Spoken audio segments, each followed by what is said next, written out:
Okay. بسم الله الرحمن الرحيم. الحمد لله رب العالمين والصلاة والسلام على سيدنا محمد وعلى آله وصحبه أجمعين. السلام عليكم ورحمة الله وبركاته. I hope everybody's doing okay. I know we're starting a little bit early. I don't know why the doors were closed. If someone can one of the boys maybe just go and quickly open the doors, please? I don't want them to be closed.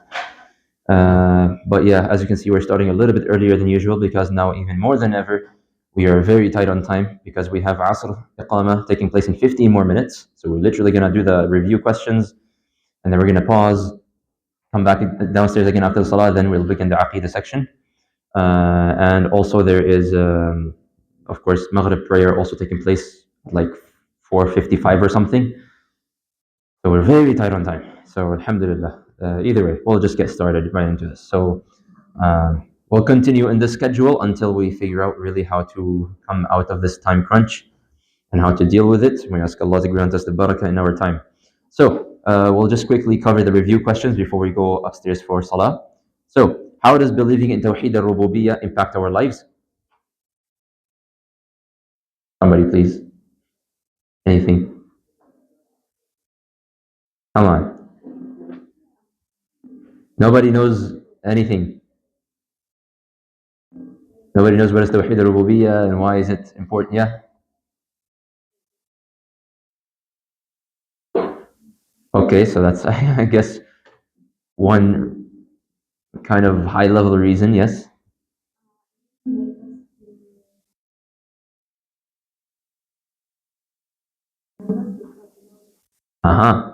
Jazakumullah khair, very good.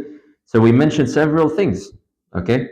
So we mentioned since as believers in Tawheed al-Rububiyyah, as believers that Allah Azza wa Jal is our Rabb, the one who has given us everything, given us all the food, given us all our wealth, given us all everything that we are enjoying today, naturally you build a sense of appreciation towards your Rabb.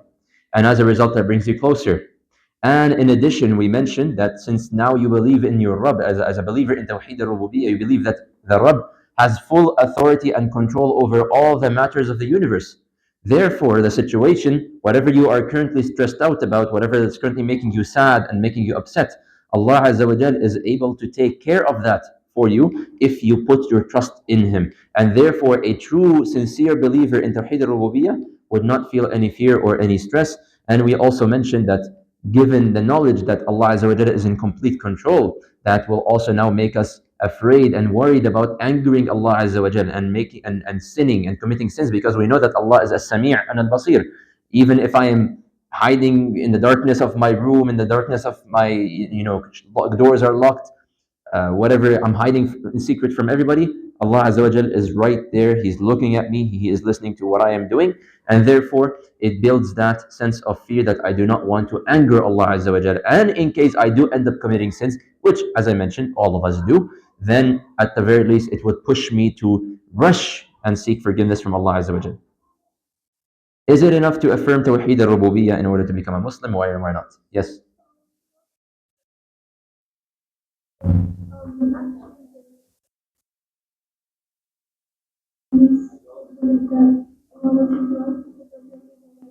Exactly. So Tawheed al-Rububiyyah is not enough in itself because it has to be accompanied with sincere love and devotion to Allah Azza wa Jal through your words and your action and your heart. Okay? And we mentioned Quraysh, they believe that Allah is the Rabb. They believe, if you, in the Quran says that if you were to ask them, who created you? If you were to ask them, who created the heavens and the earth? They would tell you, Allah. So this is an affirmation of Tawheed al-Rububiyyah. In addition as well, if Iblis, as you mentioned, he believed in Tawheed al-Rububiyyah, but that does not make him a Muslim. It doesn't make him a good person. So therefore, it has to include loving Allah Azza wa Jalla and worshiping Him with sincerity. What is the most effective way to increase our love towards Allah Azza wa Jalla and His Messenger Sallallahu Alaihi Wasallam? This is from the hadith of last week about the sweetness of faith. Yes?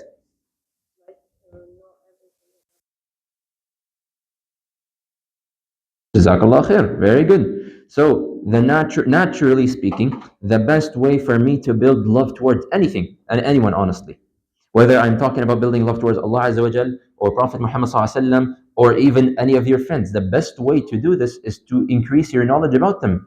Know what they like and they dislike. Now, of course, right now I'm not talking about your friends. I'm talking about Allah Azza wa Jalla and Prophet Muhammad Sallallahu Alaihi Wasallam. So in terms of when it comes to Allah Azza wa Jalla, if you want to become closer to Allah Azza wa Jalla and you want Allah to love you even more, then go and learn what Allah wants you to do. Go and open the Quran, not just memorize the Quran and read the Quran. Try to understand the Quran. See what is Allah trying to say to you, right? Go and learn about the different names and the attributes of Allah Azza wa Jalla and what they mean. Go and ponder upon the creation, reflect over the creation of Allah Azza wa Jalla. We're going to talk about that today. Think about, as you walk in the park, just take a look at the creation around you and ponder, right? And similarly for Prophet Muhammad Sallallahu Alaihi Wasallam, this comes through learning about his life. Who is his family? Who are his parents? Who are his children? Who are his wives? Who are his Sahaba? What happened to him in his life? What was his character? What were his qualities? All of these things, getting the knowledge about them, this will naturally increase our loves towards Prophet Muhammad Sallallahu Alaihi Wasallam. Why is it important to love others for the sake of Allah? Yeah, yeah. So yeah, so yes, so that's what it means to love someone for the sake of Allah. The reason why this is so important, as we mentioned, this is even in the Hadith, this is the strongest bond between anyone that can exist. You might bond with your friends over a video game. You might bond over them with your friends over, just school in general. You guys share the same classes, and that's why you're friends. You guys, I don't know, play sports together, and that's why you're friends. That's, again, this is not haram. Like, this is just a bond between you and your friend. However, the bond between a person and a person for the sake of Allah, that is the strongest bond that a person can have, and that's a very difficult bond to break, because I love Quran, you love Quran. Well, I like you now because you like Quran as well. I like you because you like Allah. I like you because you come to the masjid and you pray, right? So this is very important, and this is the significance of loving others for the sake of Allah.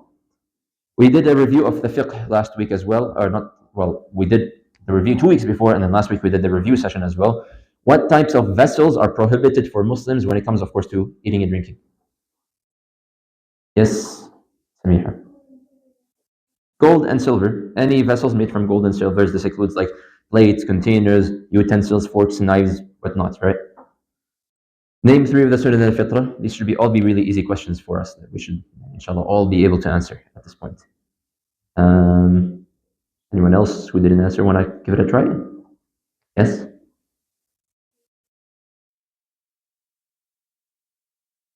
Jazakumullah khair. So using the siwak, I just wrote us a few examples here. Using the siwak, clipping the nails, trimming the mustache, plucking the armpit hair, shaving the pubic hair, and there's many others as well. Growing the beard, right? Using water for istinja, and other ones as well.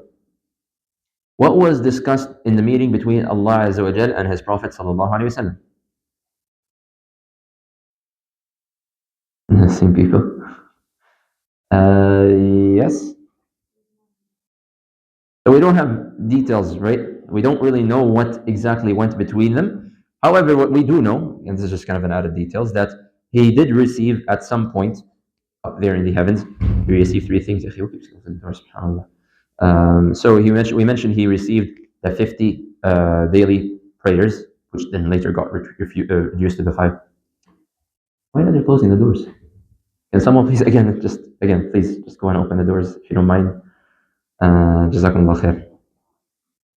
So he received the 50 daily prayers. He received the last 2 verses of Surah Al-Baqarah. Remember, we mentioned this have a special status. And we mentioned also the promise that Allah Azza wa Jal would promise to forgive anyone who believes in Allah without associating any partners with Him. Why did Allah not decree the prayers to be 5 prayers in the first place? And it went through the whole process of 50, 45, 40, and then all the way down to 5. Like, why, if Allah knew He wanted 5 daily prayers, why go through this process? Yes.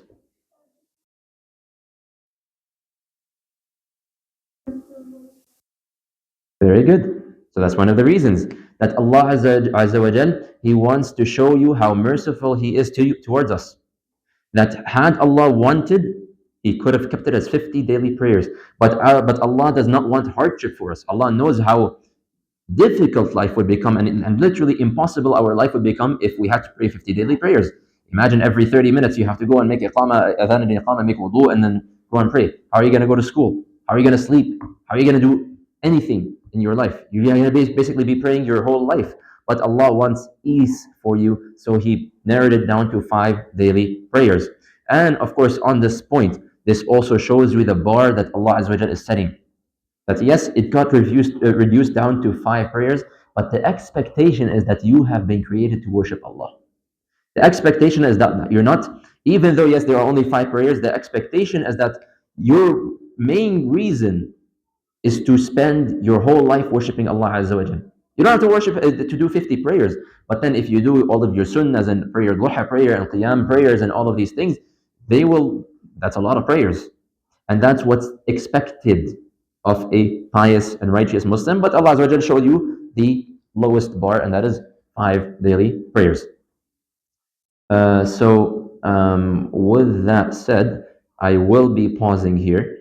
Well, I guess I'll pause here very quickly to see if anyone has any questions about anything, really. Because, as I mentioned, I don't want to start the Aqeedah section until we go upstairs and we pray Asr, because it doesn't make sense to start and then pause and then come back and then whatnot. So, yeah, so if you guys don't have questions, we'll inshallah come back downstairs after Asr prayer. But please don't take your time, okay? Like just as soon as the Imam finishes, just try to come back downstairs. I know you guys like to see and talk with your friends, and mashallah, all of a sudden now is the time that you choose to love them for the sake of Allah, okay? Just set that aside, come downstairs, sit in your chairs so that we can get started as soon as possible.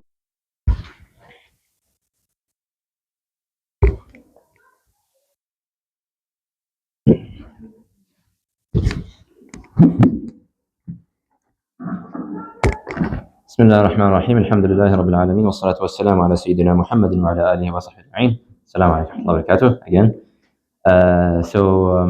Yeah, we're just going to jump right into the Aqeedah section. For those of you who are just arriving or just came after Asr prayer, so from moving forward, inshallah, at 2:45 we will be doing the review of the previous lecture, right?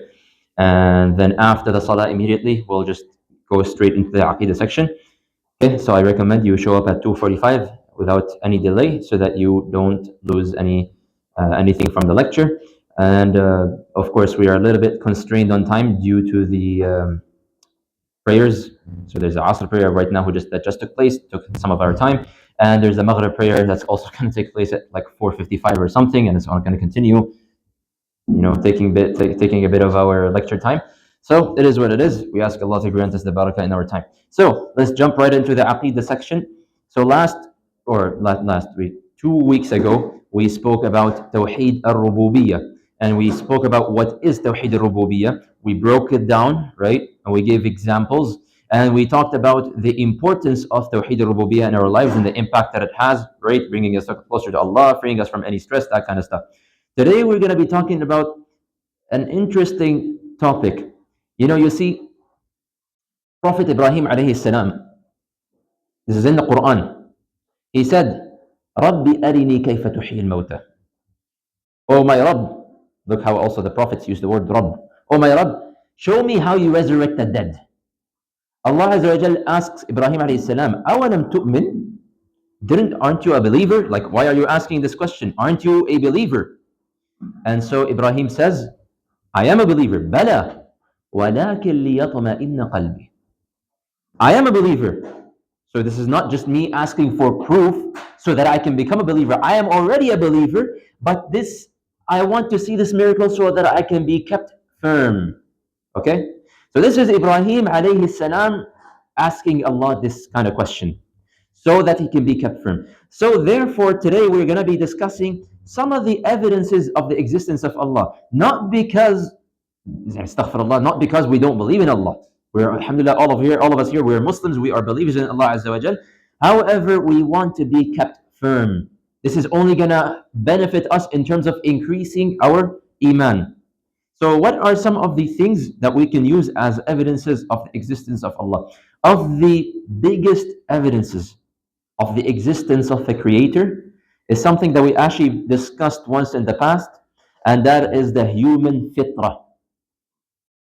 And we mentioned the human fitrah is a natural tendency that is found within a human being that makes them inclined to believe in a creator. This is something that we call the human fitrah. And we talked about this in the past, and we said the hadith of Prophet Muhammad ﷺ where he says, كل مولود يولد على الفطرة. Every single newborn, Muslim or non-Muslim or Christian or Jewish or Hindu or Buddhist, everybody is born upon this pure state, this pure fitrah. And then other things come from the outside, and that causes that fitrah to become corrupted. So for example, the Christian parent would come and they would corrupt their kid to become Christian and to associate partners with Allah. The Jewish parent is the same thing. The Hindu and the Buddhist and all of these parents are the same thing. Our environments also, who you choose as your friends and the things that you see at your schools, that also has an effect. So this is what, and we discussed this in a lot of details, what is this fitrah? Now, why do I say that the fitrah is an evidence for the existence of Allah? This is actually one of the most miraculous things that exist in Islam.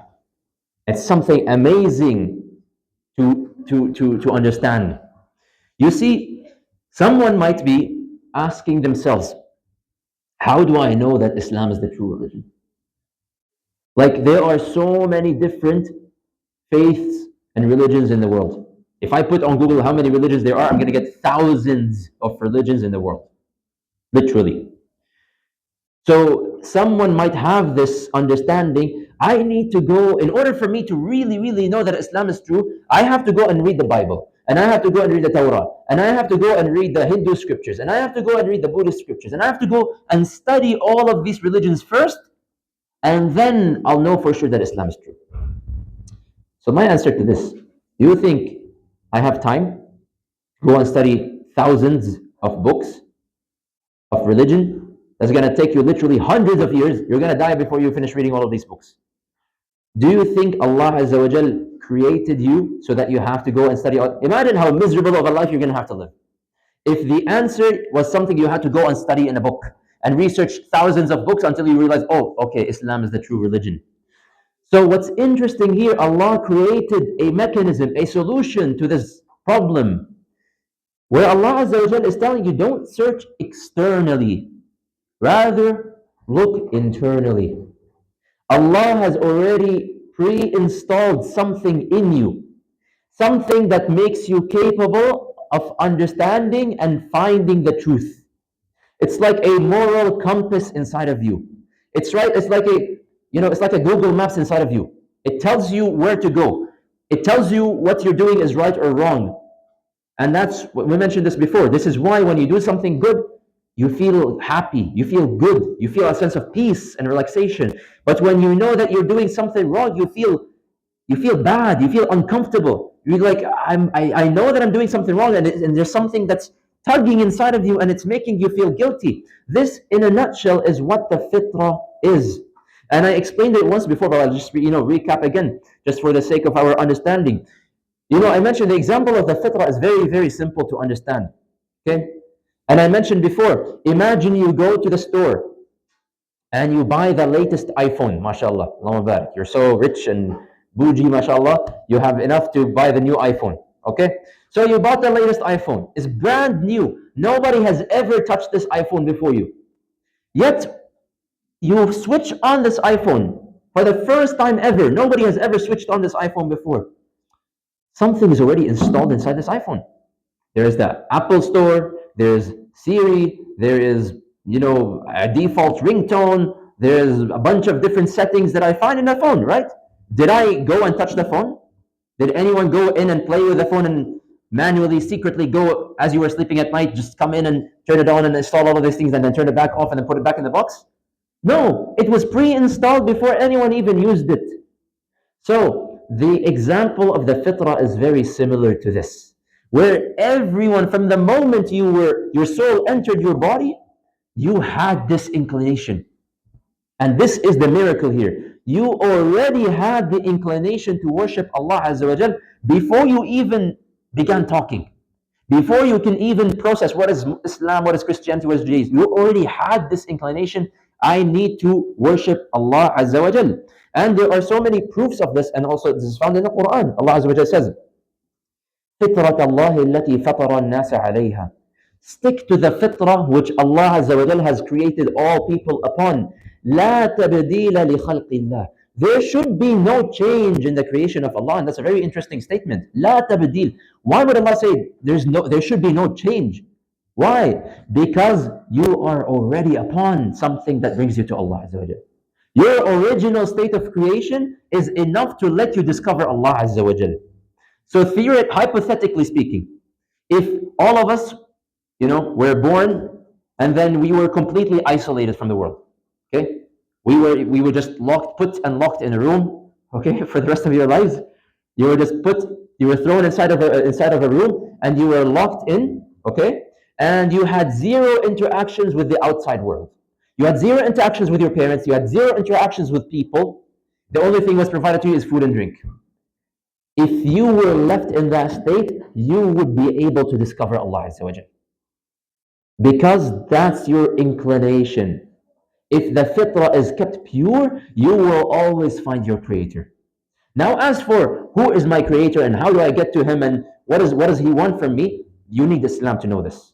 Islam gives you the rest of the details. But for you to reach a certainty that there is one creator, your fitrah is enough for you to reach that conclusion.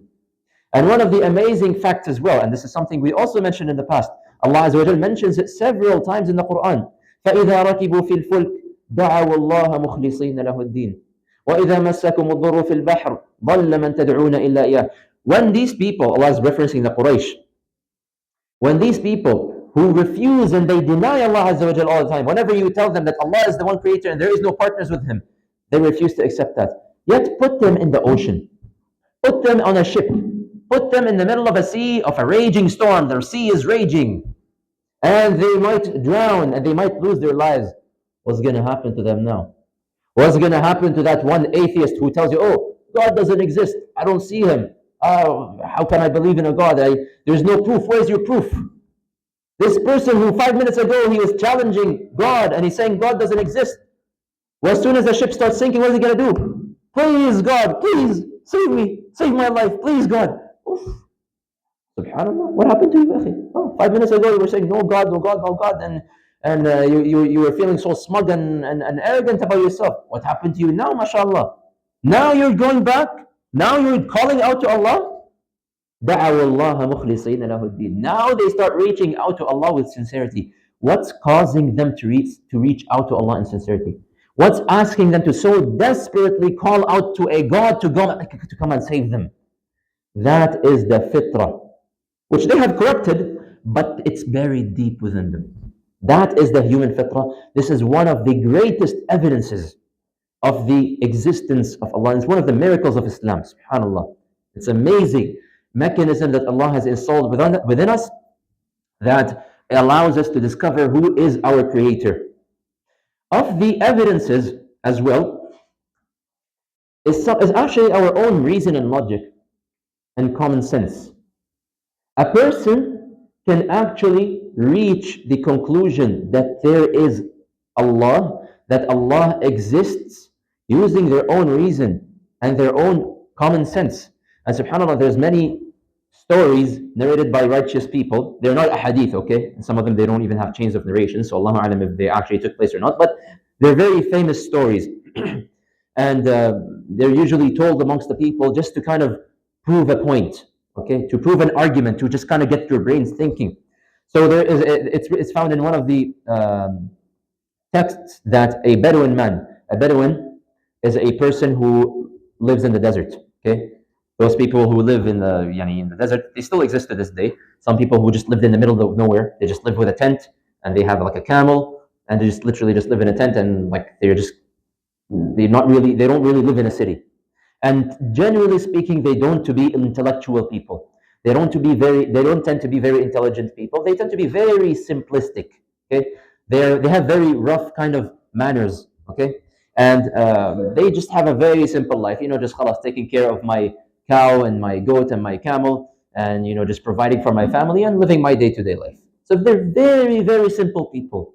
Yet this Bedouin man, and the reason I'm mentioning a Bedouin man, because today we are living in 2024, where many people and many People, in today's time, they claim to be very advanced in knowledge, and some of them are, in fact, scientists. Some of them are professors in some of the most advanced universities in the world. They have several PhDs. Some of them have Nobel Prizes. They go out and they give speeches and they give people. Yet, they are not able to comprehend what a simple Bedouin man was able to comprehend.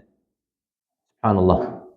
What was this Bedouin? So this Bedouin man was once asked, how did you discover your Lord? How did you actually know that Allah Azza wa Jal for sure exists? Look at the simple response of this Bedouin man. It shows you that he was a Bedouin, but it doesn't take a lot of intelligence for you to realize that Allah Azza wa Jal exists. So he says, well, I see camel dung, the poop of the camel. I see, this is literally what the Bedouin said, I see the poop of the camel. And from this poop, I knew that once upon a time, there was a camel that came here. And then it came and it pooped and then it walked away. And I don't see the camel now, but I see the poop of the camel. Okay? The same thing with a donkey. I see some poop that I don't know, this Bedouin was obsessed with poop. I don't know. He says, I see the poop of the donkey. But I don't see the donkey. But using this is a trace that the donkey has left for me to realize that there is a donkey that once upon a time walked here. Similarly, if I see footprints on the sand, okay, he's living in the desert. If I see footprints on the sand, I don't see any person. I don't see someone walking. But this is a trace that someone left from a time that they walked. So I know that there was someone walking. So he says, if this is the case for a donkey, and for a camel, and for footprints, then what do you think of the sky with all of its stars and all of the constellations and all of the planets and the sun and the moon and all of these things? Is this not a trace that an all-powerful and an all-knowing creator left me? So I can, even if I don't see him, even if I don't hear him, even if I can't talk to him and he doesn't talk to me, but this is enough for me to know that there's a creator. Similarly, the sea and its waves and the vast ocean and the creatures inside of the sea is this not enough for me to realize that this is a trace that a creator left behind for me to realize that there is a creator? This is the answer, subhanAllah. Very simple mindset, very simple man, but he has so much certainty in the existence of Allah Azza wa Jal through very simple things that we all tend to see every single day, and many people see every day, yet it doesn't trigger that thought in their head that this is something that my creator has left behind. How many of us, when we walk next to the border, we think, oh, this is a trace that Allah Azza wa Jal left me behind so I can believe in Allah.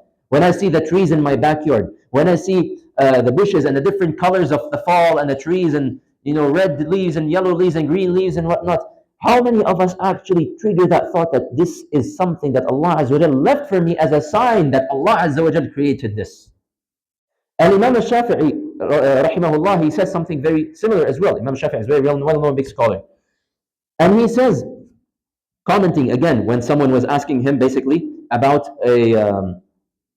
about the existence of Allah Azza wa Jal. And he says that of the proofs that the way that he understands the existence of Allah Azza wa Jalla, he says, look at the berries. You know the berry, like blackberry, blueberry, red berries, whatever they call them, right? Cranberries and all of these different berries. So he says, look at the berry and the plant and the fruit. Okay? So he says, just look at this one plant. Here you have the silkworm. So there's a special kind of one, it's called the silkworm. It eats that berry. And the bees also, they nourish themselves from the flowers of this berry. And the musk deer, there's a special kind of deer, the what do you call it, the dhabi in the Arabic, the musk deer, it also eats from this plant. You have all of these different creatures eating from the same source. Yet, the bee produces honey.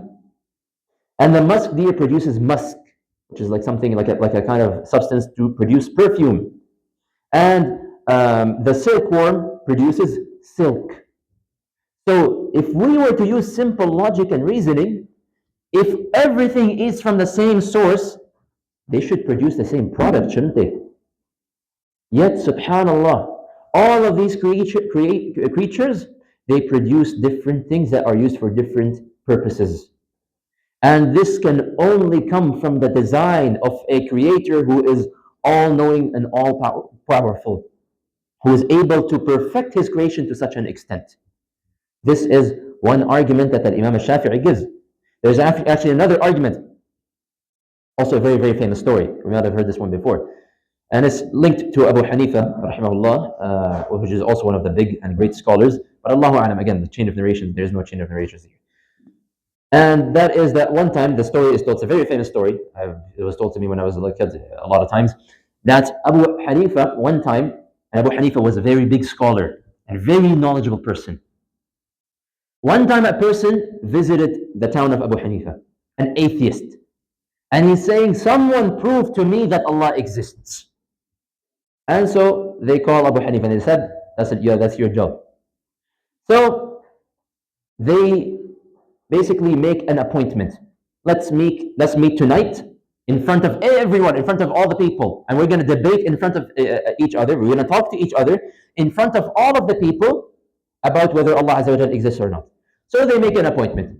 For example, they say, Yalla, Southwest Masjid, 8 p.m. after Isha prayer, we're going to sit down and we're going to talk. It's going to be public for everybody, for all of us to hear, to come and join. So the atheist says okay, Abu Hanifa says okay. The appointment, the meeting time comes up. The atheist shows up, everybody shows up, Abu Hanifa does not show up. They wait and wait and wait and wait, Abu Hanifa does not show up. So the atheist is now thinking, what? He's feeling good and smug about himself. He doesn't know how to prove it to me. And that's why he didn't show up. And the people started thinking, like, what's wrong? Like, wow, why is this person so late? And some people were about to leave, and then last second, Abu Hanifa enters the room, rahimahullah. And so people were asking him, why are you so late like this? You're so late. This atheist is now feeling this such and such a way. So he tells the people, just please forgive me. I have an excuse. Can you listen to me? And then if you accept my excuse, can you please forgive me? So they said, what's your excuse? The atheist says, what's your excuse? So he says, you see, in order for me to get from my house to this meeting, there's a river that I have to cross. And I came to cross the river, but I didn't have a way to cross it. So I stood for a little bit, and then I saw in the distance, subhanAllah, a tree started chopping itself. And the tree started chopping itself and chopping itself into pieces of wood by itself. And then out of nowhere, a bunch of nails came together and they made what looks like a boat. And then out of nowhere, something came flying from the air and it wrapped itself around and it made a sail. And then all of a sudden, the ship just went on the river and it came and it stopped by where I was. And then I rode the ship and the ship drove me without any driver across the river. And that's when I was able to come to you. So, sorry guys, that's why I was late. The atheist is like, are you making fun of me? What is this? So, you expect me to believe this kind of story? You expect me to believe that a tree can cut itself, and a boat can drive itself, and a sail can wrap itself, and all of these things? So Abu Hanifa says, well, why wouldn't you believe that? Since you believe that the universe created itself, and the planets move by themselves, and everything created itself, and everything controls itself, just came out of nothing. Why are you struggling so much to understand that a tree chopped itself, and a boat crossed itself, and it drove itself? And at this, of course, the atheist was not able to respond. So these are some of the stories, again, so that we're aware, these are not a hadith, these don't have chains of narrations or anything like this, but they are stories that show us, that basic reason and common sense. There is no common sense in atheism. There is no logic for someone who says, I don't believe in the existence of God. This is the weird person. That's not the normal person. The expectation is for you to acknowledge the existence of a creator. And in addition, besides just all of these stories, Allah Azza wa Jal has left you with so many signs, as we mentioned through the story of the Bedouin. And this is why pondering and reflecting and contemplating over the creation of Allah is one of the greatest actions that you can do. Because Not only are you now enjoying the creation of Allah, but that is now increasing your faith.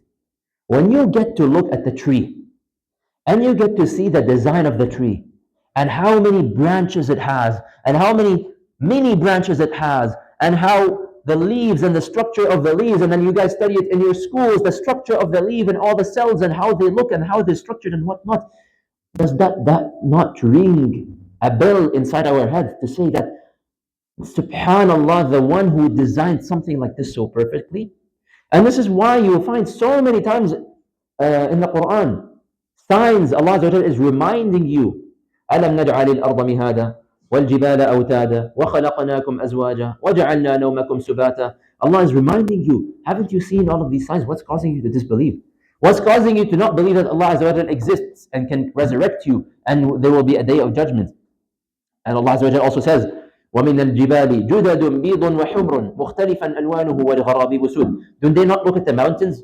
The different colors of the mountains. They see there are brown colored mountains, there's red colored mountains, there are very black, charcoal black colored mountains, volcanoes, all of these different kinds of mountains. Don't they see that also human beings, they're created of different colors as well? Some of us are lighter skinned, some of us are darker skinned, some of us are taller, some of us are shorter. Does that not ring a bell to you? The fingerprint you have in your finger, and the fact that not a single person in the universe, not now, not in the past, not in the future, will have a fingerprint that's similar to you. Does that not ring a bell that someone, a creator, an all-powerful entity designed all of this so perfectly? When we look at the animals, when we look at the shapes, when we look at the colors, the rivers, when we look at our own bodies, when we look at our own heart, our own stomach, when we go to the washroom and we relieve ourselves, wallahi, don't we think to ourselves that subhanallah, alhamdulillah that He has created this in this way. Subhanallah, the one who has perfected His creation in such a way. So this is why you find in the Quran so many reminders. إِنَّ فِي خَلْقِ السَّمَاوَاتِ وَالْأَرْضِ, the creation of the heavens and the earth. وَاخْتِلَافِ اللَّيْلِ وَالنَّهَارِ, the night and the day. وَالْفُلْكِ الَّتِي تَجْرِي فِي الْبَحْرِ, the ships and the planes and the cars and the horses and everything. بِمَا يَنْفَعُ النَّاسِ وَمَا أَنزَلَ اللَّهُ مِنَ السَّمَاءِ مِنْ مَاءٍ, the clouds that carry the rain and they pour in some places and they don't pour in other places. وَبَثَّ فِيهَا مِنْ كُلِّ دَابَّةٍ وَتَصْرِيفِ الرِّيَاحِ, and the wind, the storms, the light wind, the powerful wind. وَسَحَابٍ مُسَخَّرٍ بَيْنَ السَّمَاءِ وَالْأَرْضِ لَكُمْ. So all of these are different signs that Allah Azza wa Jal has created. And I'll just wrap up with this verse. And in fact, this is, subhanAllah, I would recommend that you read these verses, the endings of Surah At-Tur. They're one of the most powerful verses you will find in the Quran. How Allah Azza wa Jal is addressing the disbelievers using logic again. Allah Azza wa Jal is saying, says to them, أَمْ خُلِقُوا مِنْ غَيْرِ شَيْءٍ أَمْ هُمُ الْخَالِقُونَ. These people who are denying Allah Azza wa Jal, were they created by nothing? Did nothing create them? Or did they create their own selves? Allah is trying to use the logic against the disbelievers. أَمْ خَلَقُوا السَّمَاوَاتِ وَالْأَرْضِ, or did they create the heavens and the earth and everything that's around them? بَلْ لَا يُوقِنُونَ. In fact, these people, they don't know. They don't have any certainty. And believe me when I tell you, all of these scientists and PhD professors who are atheists, and they tell you, oh, the universe came out of a big bang, and this and that, the theory of this, the theory of evolution, the theory of the big bang. All they say is theory, theory, theory, theory. What's your proof? Oh, we weren't able to prove it yet, but we're fairly certain that this is what happened. A theory is a theory. And none of these, it's just like Allah Azza wa Jalla says in the Quran, بَلْ لَا يُوقِنُونَ. They don't have any certainty. They're not, they themselves, they're not certain about the things that they are saying. So, this topic, honestly, and we're going to continue it next week, inshallah, but this topic is something we can talk about for the rest of our lives. The whole universe screams of the existence of Allah. So do not shut your eyes and your ears and your brains to all of the infinite signs that Allah Azza wa Jalla has laid out all over us, all the way, all over the place, for us to look at, to ponder upon, and to reflect. So these are just a little bit of the evidences that Allah Azza wa Jal has granted us so that we believe and we have firm conviction that Allah Azza wa Jal exists and is watching us and managing the universe as we speak. Are there any questions about any of these, anything that we mentioned, or just any thoughts that you have in your head that you want to address and answer?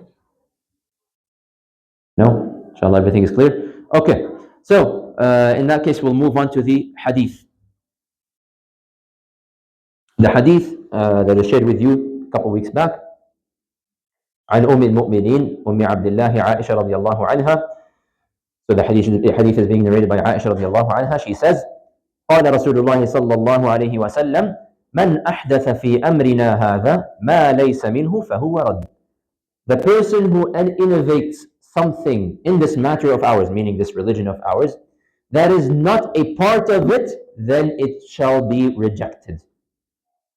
So before I dive into this hadith, I want someone to maybe volunteer and just share whatever they researched about the hadith. And as usual, I'm greeted with utter and complete silence. Yalla, someone, come on, yalla, quickly. Just say anything you know. Yes?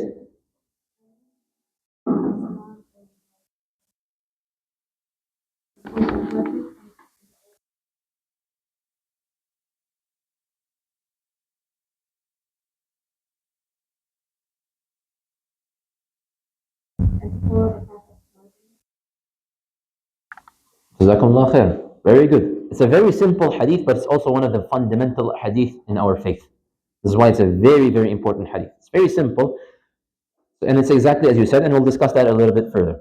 So, but before that, the narrator of the hadith is al-Mu'mineen, the mother of the believers, Aisha radiallahu anha, and she is, of course, Aisha binti Abi Bakr radiallahu anha. So, I just want to spend a little bit of time. Of course, if we want to talk about Aisha radiallahu anha, we need a whole series.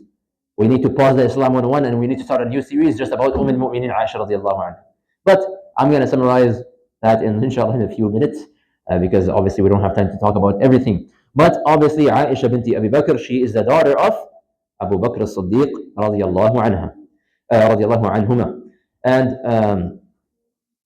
she was married to Prophet Muhammad sallallahu at a very young age when she was in Mecca, and then the marriage got completed when they migrated to Medina. Now, as to why did she marry when she was at a young age, inshallah, that's not a question we're going to answer right now. If you are just being patient for another week or two, because we're very close to that point in the Seerah where where their marriage takes place. So that's a point we're going to address. It's one of the most commonly asked questions. Why, how come Prophet Muhammad married a girl like Aisha radiallahu anha who was so young? And there is, of course, an answer to this, but I'm not going to go there right now. So we're going to answer that, inshallah, in one of the future lectures. And Aisha radiallahu anha was, of course, very, very beloved to Prophet Muhammad sallallahu alaihi wasallam. Even amongst all of his wives, she had a special status. Now, of course, it has to be mentioned that Aisha radiallahu anha, even Aisha being who she is, Khadija radiallahu anha had a different level and a different status with Prophet Muhammad sallallahu alaihi wasallam. But after Khadija radiallahu anha passed away, Aisha radiallahu anha was, even amongst the other wives, they knew that Aisha radiallahu anha, she had a very special status with Prophet Muhammad sallallahu alaihi wasallam. And we all, I think we've mentioned this incident before where Amr ibn al-As radiallahu anhu, he, subhanAllah, and this is of the beautiful incidents that show us that Prophet Muhammad ﷺ, being the man that he is, would treat everybody with so much love that everybody would think that he loves me the most. And so Amr ibn al-As, one day he goes to Prophet Muhammad ﷺ and he starts asking, who do you love the most? And he's asking this question, he's thinking to himself, he's going to say me. So he asks it, and without any hesitation, he says, Aisha radiallahu anha. So Amr ibn al-As is like, okay, I mean among the men, okay? So he says, Abuha, her father, Abu Bakr as-Siddiq. And so Amr is now saying, okay, then who? Then he says, Umar ibn al-Khattab. Then who? Uthman ibn Affan. Then so and so and so and so.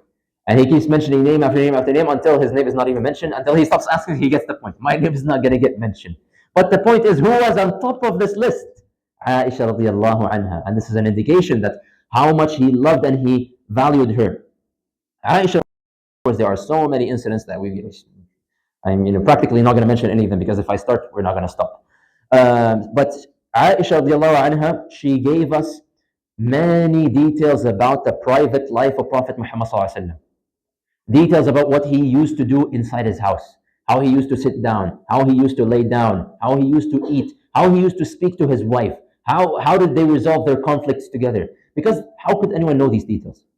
Nobody lived in the house of Prophet Muhammad sallallahu alaihi wasallam inside for him to tell us these details. So Aisha, al-Mu'minin Aisha radiallahu anha, she was the one who narrated a lot of these details.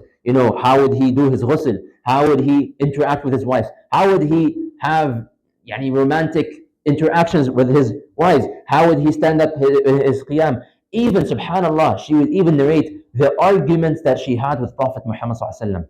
And this is amazing, because in some of these arguments, she was the one who was wrong. Yet, and normally speaking, when someone is saying something about their lives, you typically want to say the positive things about your life, and you want to hide the negative things. Yet, Aisha radiallahu anha cares for the ummah so much that she would even narrate the things that she was wrong about. She would say, I argued with Prophet Muhammad sallallahu alaihi wasallam about this, this, and that. And she would say what she did, even though, and then she would later explain why she was the one who was in the wrong. And this is why we have so much respect for Aisha radiallahu anha, because she deeply cared for us and for the ummah, and wanted all of us to be educated about all of these arguments that took place. And of course, there are so many incidents that took place. There was the incident, of course, of the slandering of Aisha, which we will going to get to in the Seerah, inshallah, after a while. And also, we know that towards the end of his life, Prophet Muhammad sallallahu alaihi wasallam, in fact, the last person who was with Prophet Muhammad sallallahu alaihi wasallam on the moment of his death was none other than Aisha radiallahu anha. He passed away on her lap, and she was the one who prepared the siwak for him, because Prophet Muhammad was too weak to speak at that point. So he was looking at the siwak that was in the room, and so she says, perhaps you want the siwak. So she takes the siwak and she softens it with her own mouth, and then she gives it to Prophet Muhammad sallallahu alaihi wasallam, who brushes his teeth with this siwak. And and Prophet Muhammad sallallahu alaihi wasallam passed away in the lap of Aisha radiallahu anha. She was, of course, extremely knowledgeable. She was very, very knowledgeable. Some scholars, they give her the title أعلم نساء الأرض, أعلم نساء الأرض, that she is the most knowledgeable woman of all the women on earth. And of course, she has the title, which is well known, As-Siddiqa binti As-Siddiq, that she is As-Siddiqa, the daughter of As-Siddiq, meaning Abu Bakr As-Siddiq. And her nephew, Urwa ibn Zubayr, radiallahu anhu, who narrated so many hadith from her, he would say that none of this, that there would be no scholar or no Sahabi except that I would see him at some point seeking knowledge from Aisha radiallahu anha. Meaning, even the Sahaba would go forth and learn from Aisha radiallahu anha, from the amount of knowledge that she had. And of course, one of the proofs that is clear to us is the amount of ahadith that she narrated. 2,210 ahadith only narrated by Aisha radiallahu anha. And she was not only knowledgeable in deen, she was knowledgeable in fiqh, she was knowledgeable in hadith, but she was also very knowledgeable in language and poetry, and she was even knowledgeable in medicine. Whenever the Sahaba and the companions and the people of knowledge were stuck and they didn't know what to do in something, their backup would be to go to Aisha radiallahu anha, and she would always have a unique point of view on even the most complex of issues. She was also a very eloquent speaker. Her speeches were very amazing, that even Urwa ibn Zubayr, he would say, I've heard heard all kinds of speeches. I've heard the speeches of Abu Bakr as-Siddiq. I've heard the speeches of Umar ibn al-Khattab. I've heard the speeches of Uthman ibn Affan. I've heard the speeches of Ali ibn Abi Talib. But the speeches of Aisha radiallahu anha were at another level. So Aisha was, subhanallah. So, and as you can see, like there's way too many things to be said about Aisha radiallahu anha, and that's not the focus right now. But this is one of the reasons why Aisha radiallahu anha, and especially for you girls, your role model is someone like Aisha radiallahu anha. That is the person whom you should be taking as a role model, because she is the perfect example for anyone who tells you, oh, women in Islam are oppressed, women in Islam, they're not allowed to do anything in society.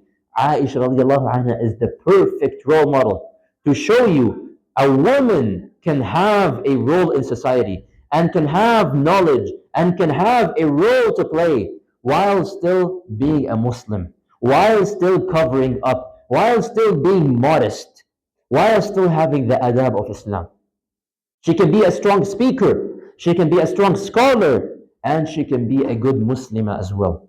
So this is why all ladies, and even for the men, we learn from her knowledge and from her adab as well, but especially for the girls, because I know, nowadays with the modern times, a lot of the uh, we hear of all of these female movements that say, "Oh, freedom to the women and the women rights and whatnot," and freedom from oppression of women, and all of these slogans that they go on the street and they talk about. And we get to see Islam from day one. We don't have any of these slogans. Islam gave you the guidelines. You stick to the guidelines of Islam. Your izzah and honor and glory is by you following the commandments of Allah Azza wa Jal. And there is no better person to follow and to look and monitor and to copy more than Aisha radiallahu anha. She passed away in Medina in the year 58 of Hijrah. She was in her 60s, 66, 67 years old, something like that. She passed away. She was buried in Al-Baqi', the graveyard of Al-Baqi'. Abu Hurairah was actually the one who led her janazah prayer. And to this day, if you ever go and visit Medina, you can visit the graveyard of Al-Baqi', and you can actually see where Aisha radiallahu anha was buried. So anyways, this is Aisha radiallahu anha, but let's now jump back to the hadith. The hadith is very simple and very straightforward. And we've mentioned this concept several times before, but we'll recap it again because it's one of the most fundamental and principal rules when it comes to Islam. And that is a good deed. In order for any good deed, whether that is your salah or sadaqah or your adhkar or your Quran or anything, in order for any of that to be accepted, there have to be two conditions to be met. First of all is the sincerity of your intention. And we mentioned that in a lot of detail in the past about intention, when we talked about the hadith of إِنَّمَا الْأَعْمَالُ بِالنِّيَّاتِ. Every deed has to have an intention, and that intention needs to be sincere for the sake of Allah Azza wa Jalla. So whether it's the intention if you're praying, or if you're reading Quran, or if you're doing adhkar, or if you attending here in the masjid, you need to have an intention, and that's being done for the sake of Allah Azza wa Jalla. The second point is going to be our focus for today. It has to be taken from the sunnah of Prophet Muhammad sallallahu alaihi wasallam. And by definition, this means it is not allowed for me to come up with a new act of worship that is not found in the Quran, that is not found in the Sunnah, that is not found in any, that is not taught by any of the scholars taken from the Quran or the Sunnah, right? You're not allowed to come up with a new good deed, even, and this is the point here, even if you are sincere about it. I'll give you, whatever. I'll just give you a silly example, okay? Let's say, and then we'll move on to some more serious examples in a second. So let's say, I feel so close and pious and close to Allah whenever I drop on the floor and start rolling. Whenever I go and I throw myself on the floor and I start rolling, I'm doing this sincerely for the sake of Allah. I feel like this brings me closer to Allah Azza wa Jal. I feel at such peace. I feel inner peace. I feel close and connected to Allah Azza wa Jal. You might be sincere in your intention, even though you're doing something silly like rolling on the floor. You might be sincere in your intention, and nobody here is questioning your intention. But I'm going to ask you, why are you saying that rolling on the floor is going to bring you closer to Allah? Where did you get this concept from? Did you ever see Prophet Muhammad ﷺ rolling on the floor and saying that this brings me closer to Allah? Do you see any verses in the Quran saying that? Do you see any of the Sahaba doing that? Do you see any of the righteous Salaf doing that? Where are you getting any of this information from? Therefore, we say you meet the first condition, you don't meet the second condition. This is an innovation, and therefore this deed is rejected according to the hadith. Whoever innovates something that is not part of the religion, then that is rejected. Now I want to dive a little bit closer into this concept of innovation. And the word for innovation in Arabic is bid'ah. Okay, the word bid'ah. What is a bid'ah, and how do we know if an act of, if a certain deed that a person is doing is considered to be a bid'ah or not? Very simple. If you follow these guidelines, you will know very easily whether a action is a bid'ah or not. So in order for an action, this is the general rule that scholars put forth for you to safeguard yourself. In order for any deed to be in accordance to the sunnah, in order to say that this is a deed that is accepted, then it has to, then the answer for all of these questions, there's these 6 things we're going to talk about. I know they might not make sense as you're just reading them right now, like what do these things mean and what do these questions mean? The answer to these questions have to be taken from Islamic teachings, has to be taken from a hadith, has to be taken from the Quran, has to be taken from Sunnah, has to be taken from Sahaba, from somewhere in our Islamic tradition. And if the answer is coming from elsewhere, then this is a sign, red flag, that this is a deed that is an innovation. So let's go through them one by one. First of all, the justification for the deed that you are doing. Meaning, you need to ask yourself, when you are doing a deed, why am I doing this deed? What's your reason for doing this deed? The answer to this question of why am I doing this deed should come from where? The Quran and the Sunnah. So, for example, praying Asr prayer. Why are you praying Asr prayer? Well, the Quran tells me I need to pray. We're going to talk about that in the Fiqh section actually today. The Quran tells me to pray. Prophet Muhammad mentioned that there are 5 prayers that we need to pray. He told me that the Asr time is the time for me to pray. Justification accepted. Reason accepted. Therefore, obviously, praying Asr prayer is not an innovation. It's part of the religion, right? But now let's say, you know what? I am gonna, from now on, every time I come and enter my house, I'm gonna pray 2 rak'ahs. Okay? So now you just created this new quote unquote sunnah for yourself. That every time, from now on, every time I go into my house, I'm gonna start praying 2 rak'ahs. Now again, I ask you the same question. What is your reason for praying this 2 rak'ahs? What's your reason? Give me your evidence from the Quran and the Sunnah. And if you go and read the Quran, there is no indication that says you can pray that there is something called praying 2 rak'ahs of entering the house. Or if you browse through all of the hadith, you will not find a single sunnah prayer that Prophet Muhammad used to do where whenever he entered his house, he'd pray 2 rak'ahs. So therefore we say, Ya akhi, I understand you're trying to come closer to Allah. We understand, we're not doubting your intention. However, this deed is not accepted. When you make it a habit, a sunnah for yourself, that every time I enter my house, I'm going to pray 2 rak'ahs, you have now innovated something. And this is now rejected. Do we understand this difference now? Okay. So so it's the same pattern for all of these questions. So the second question, and some of these questions might be applicable for some deeds and might not be applicable. So for some certain deeds, there's a type of the deed that you are doing. So the question is, what type of deed are you doing? And I know it's a question might not make a lot of sense, but it'll make sense with the example. Let's say today is Eid al-Adha. Okay, today is Eid al-Adha. And of course, one of the acts of Eid al-Adha that all of us should do is sacrifice, right? You sacrifice an animal. Okay. Now, why? Now, if we go to the first point, why are you sacrificing? Oh, well, because this is the sunnah of Eid al-Adha, that you sacrifice in Eid al-Adha. So we say, okay, what are you sacrificing? You can't just go and sacrifice anything you see. You can't just go and take a random animal and just sacrifice it and be like, oh, I sacrifice an animal. Well, you found a deer in your backyard, oh, let's sacrifice. Khalas. No. So what are you sacrificing?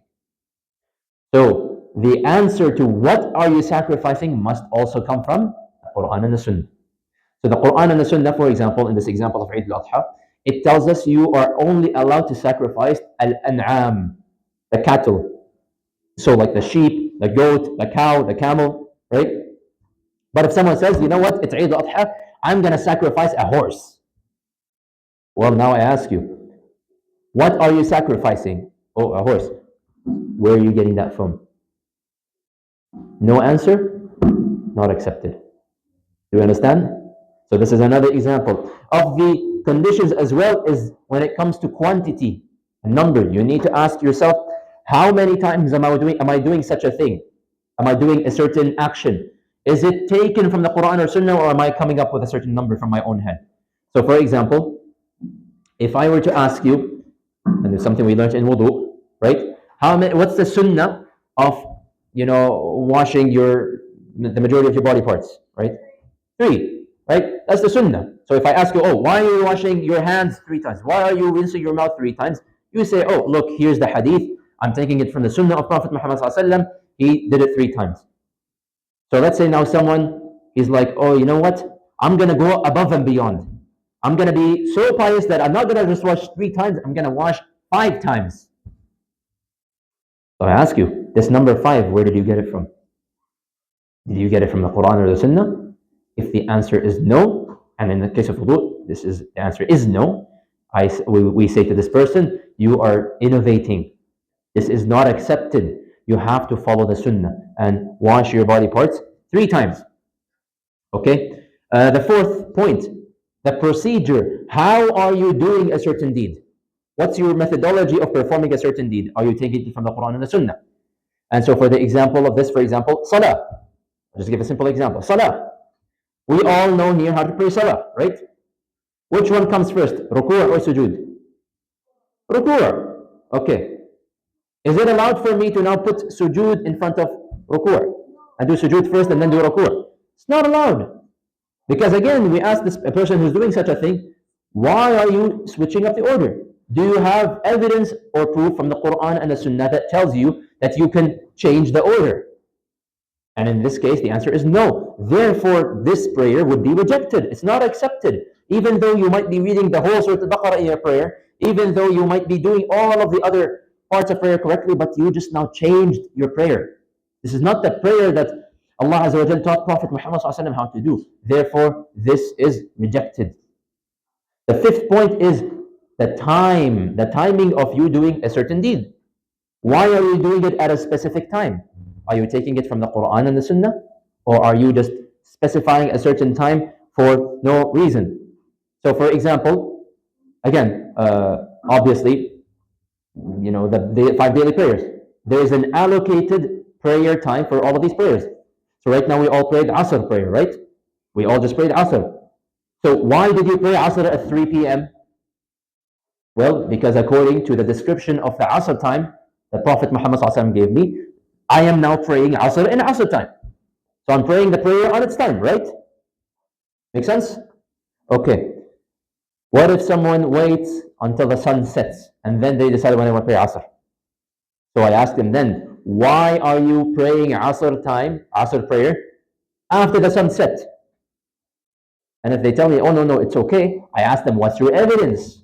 Where are you getting that information from? Is it from the Quran and the Sunnah? If the answer is no, and the answer is no here, you should never be delaying your prayers past their prayer times, then this prayer is rejected. This prayer is rejected. And the last, and same thing, for example, the time, just for example. For example, Prophet Muhammad ﷺ, we know that Sunnah is to fast Mondays and Thursdays, right? He used to fast every week on Mondays and Thursdays.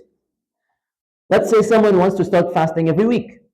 And we ask him, why are you doing it? I want to do it because Prophet Muhammad ﷺ used to fast every week. Very nice, alhamdulillah. Okay. When are you fasting? I want to start fasting Tuesdays and Wednesdays. Every Tuesday and Wednesday every week, I'm going to be fasting. Where did you get these days from? What's your evidence for these days? You see the issue now. Even though, yes, fasting is an accepted, we understand that fasting is in Islam. It's a deed that is found and accepted in Islam. But you don't just do it whenever you want to.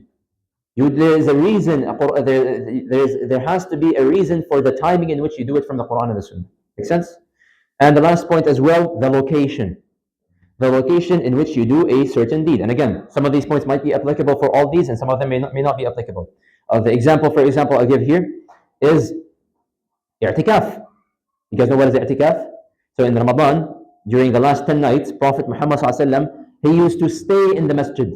He would not go back home. He would stay and camp in the masjid all day and all night for the full last 10 nights. And he would eat and drink and sleep in the masjid. This is called i'tikaf. Okay? So someone says, okay, you know what? I want to follow the sunnah of Prophet Muhammad and I also want to do i'tikaf. Okay? So we say to that person, great, where are you doing that i'tikaf? If he says in the masjid, we say, what's your evidence? Did you get it from the Quran and the Sunnah? The answer is yes. Prophet Muhammad used to make his i'tikaf in the masjid. So alhamdulillah, this is an accepted deed. But if someone says, oh, you know what? I'm going to do i'tikaf at my house. Oh, you guys would love that, wouldn't you? I want to do i'tikaf at my house. I want to do i'tikaf at school. I want to do i'tikaf, I don't know, somewhere. Okay? Now we ask them, why are you doing i'tikaf in a different place? What's your proof from the Quran and the Sunnah? And if there is no answer, and in this case there is no answer, we say that this i'tikaf is not accepted. And it is rejected because this fits within the definition of innovation. So these are all simple guidelines that we can use to determine whether a certain deed is considered to be an innovation or not. Okay?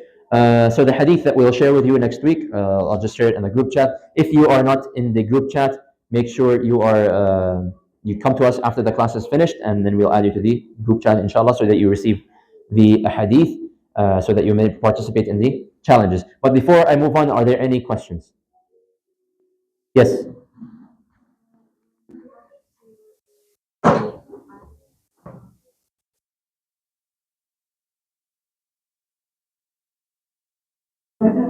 Just ask freely. Any ibadat?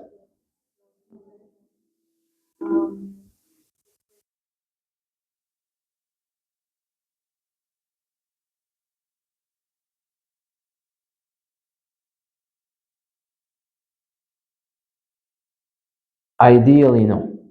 Ideally, no. So, especially when you start to take them as a sunnah. That khalas, I am going to make it every Saturday and every Sunday, I am going to do this specific deed.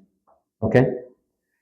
This is now you're coming up with something that doesn't exist. Now, if you say, you know what, you missed certain days of fasting in Ramadan.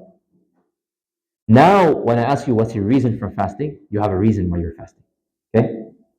But I cannot set a certain day and be like, every week on this specific day, I am going to be fasting because it's going to bring me closer to Allah Azza wa Jal. Because what brings us closer to Allah Azza wa Jal are the things that prescribed to us in the Quran and the Sunnah of Prophet Muhammad through the Quran and through how Prophet Muhammad did it. So, for example, Prophet Muhammad used to fast Mondays and Thursdays. He used to fast the 3 middle days of the month as well, the white days. There are certain other days, the day of Arafah for those of us who don't go for Hajj, the 10th of Muharram, right? And there's other days as well. And someone who wants to go above and beyond in their fasting, Prophet Muhammad tells us you can fast the siyam of Dawood alayhi salam, and that is to day off, day on, day off, day on. So you need to go and explore what does the religion say, and then make that judgment for yourself. Or ideally, you should take that up to someone of knowledge, and just to be so that you double check that whatever you are doing does not fall into some sort of innovation. Make sense? Yes. No. Days of the fast, making up the days of fast is again, now you already have a reason. You don't need to. Okay, you like how do I say? If I don't have any days to fast, okay, so I am a guy. Okay, I don't have any days to fast. I wasn't sick in Ramadan.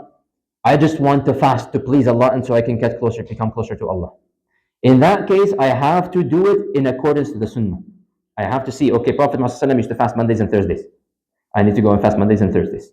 Okay, I can't say, you know what, I'm gonna make up Friday as my specified day of fasting because you know what, for whatever reason. Okay.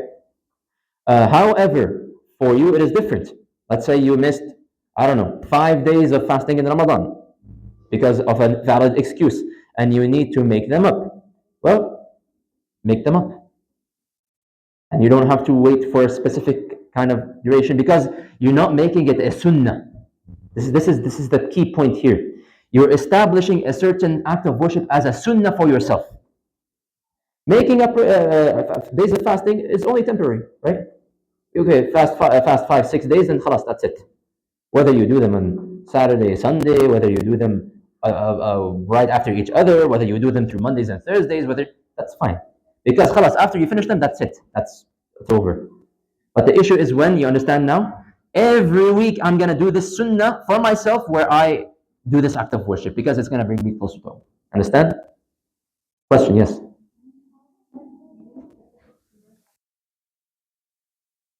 So, well, it depends. Again, so repeating specific surahs after prayer, or specific adhkar for that matter, right? We recite what Prophet Muhammad recited after prayer, okay? And we understand whatever Prophet Muhammad recited, that's the best thing that you can do. And you don't need to do beyond that, okay? So, for example, we know Prophet Muhammad recited Ayatul Kursi. He sometimes recited Surah Al-Ikhlas, Surah Al-Falaq, Surah Al-Nas, okay? But for me to say, you know what, from this day on, after every single prayer, I am going to start reciting Surah Al-Bayyinah. After every single prayer. Why? Where, again, the question here is, where did you get this from? You understand now? So, now if you want to review Surah Al-Bayyinah for whatever reason, you're not making a sunnah for yourself, you just happen, okay, you know what, you just finished praying, and you have your Quran class in a couple of hours, and your teacher assigned you Surah Al-Bayyinah as homework, and it just happened to be that after Salah you're reviewing Surah Al-Bayyinah, that is fine. But to say for yourself, from now on, from today on, every Salah that I pray, I am going to recite Surah Al-Bayyinah. That is now under this innovation. Do you understand? Do you see the difference now? The same thing with the adhkar, by the way. So, for example, we have our prescribed adhkar after the salah, right? So, for example, we are supposed to say Subhanallah, Alhamdulillah, Allahu Akbar, how many times? 33 times. 33 times. So, someone that says, oh, you know what? I want to go above and beyond, and I'm going to start from now on. Every time after each prayer, I'm going to do 50 times. Where are you getting the number 50 from? And I know some people might interpret this, you're being too extreme, being too harsh, you're being this and that. But this is the fact of the matter. Prophet Muhammad already demonstrated to you the perfect way to worship Allah Azza wa Jal. When you even think that, oh, I'm about to go above and beyond, you think you can go beyond Prophet Muhammad.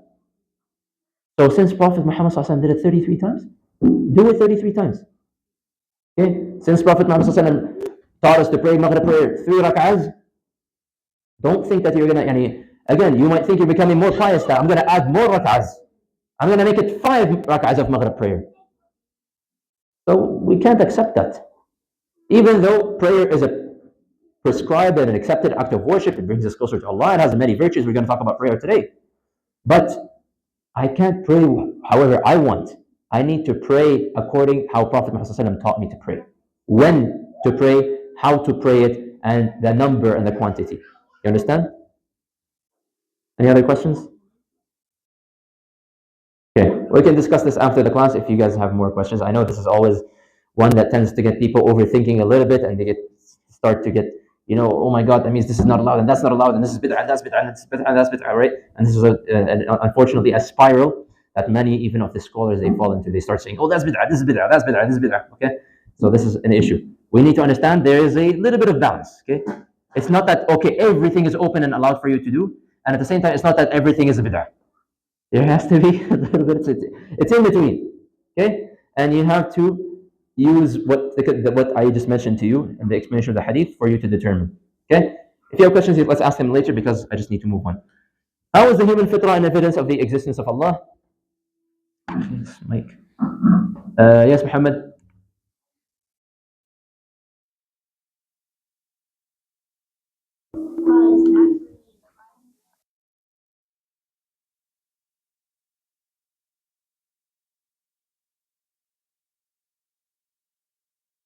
Jazakallah khairan. So we mentioned that of the fitrah is one of the most miraculous evidences of the existence of Allah. It's something that Allah Azza wa Jalla has installed within all of us. Every single person, human being, is born upon the fitrah. And to the point, and I mentioned that if people were going to be completely isolated from their parents, and from everybody else, their natural inclination will be to believe in Allah Azza wa Jal, because that's the natural state of every single human being. Why is pondering and contemplation one of the greatest actions that a person can do? Not a trick question. Yeah, the girls, come on. I want to see some participation. If you're raising your hand, raise them high up high because I cannot see you. Yes.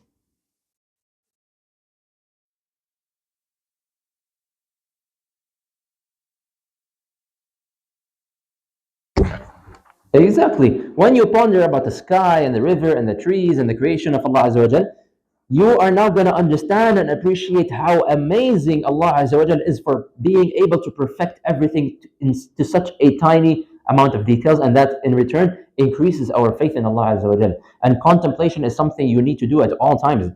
If you go to the park with your family, if you go to Banff, if you go travel somewhere else, contemplation should always be on your mind, and just because that will end up being a good deed, and it will deepen your understanding and your iman in Allah Azza wa Jal. How did Imam al-Shafi'i give us example for the existence of Allah? I can remember what we mentioned. Yes?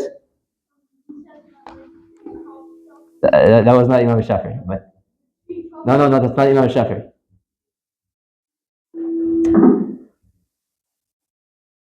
Mahad?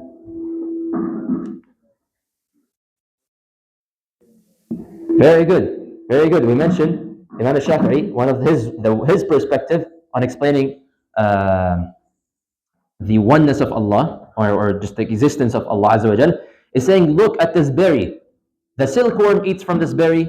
The silkworm eats from this berry. The bee eats from the flower of the berry. The musk deer eats from the berry. Yet they are eating the same thing, and they're producing different things. And that's only something that an all-knowing and all-powerful Creator can provide. How did the Bedouin give the existence for the existence of Allah? Yes, in the front. It's because I'm not gonna do like all of the like kind of religions. So, yeah, well, okay, I'll give it to you. Okay, sure, I'll give it to you. But we mentioned this, the Bedouin, right? He was giving evidence of the existence of Allah through the camel poop and through the donkey poop, right? And he's saying that if the camel poop is in evidence and the camel was here at some point, even though I cannot see the camel anymore, then and the footprints are evidence that someone was traveling, then how about the sky that Allah Azza wa Jal created with all its stars? How about the sea with all its waves and all of its creation? Isn't this an evidence or a trace that my Creator has left behind for His own creation? Meaning, it did not create itself. Explain who is Aisha bint Abi Bakr. Ayub.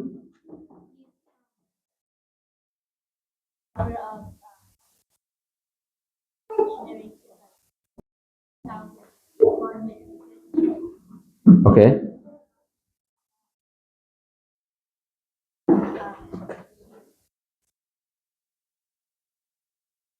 Very good. So we mentioned a lot of things about Aisha radiallahu anha. She mentioned she was one of the most beloved wives. She was very, very knowledgeable in many different subjects.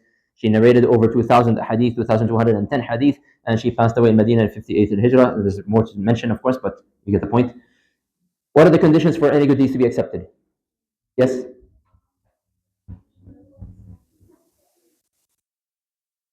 Exactly. So it's done sincerely for the sake of Allah, and it has to be taken from the sunnah of Prophet Muhammad sallallahu alaihi wasallam. Is it allowed to introduce new teachings into Islam if done with good intentions and explain? Yes. Well, if it was like if it wasn't in the Sunnah or in the Quran. Jazakallah khair. So no, because even though this person might have good intentions, all the teachings and all the deeds and practices must be taken from the Quran and Sunnah. How do we know if a deed is in accordance to the Sunnah? So how do you know if a certain deed is a correct deed that I can follow and I can do and it will be accepted? Yes? Huh? Yeah? The Prophet, so we mentioned several different things. Can you name some of them?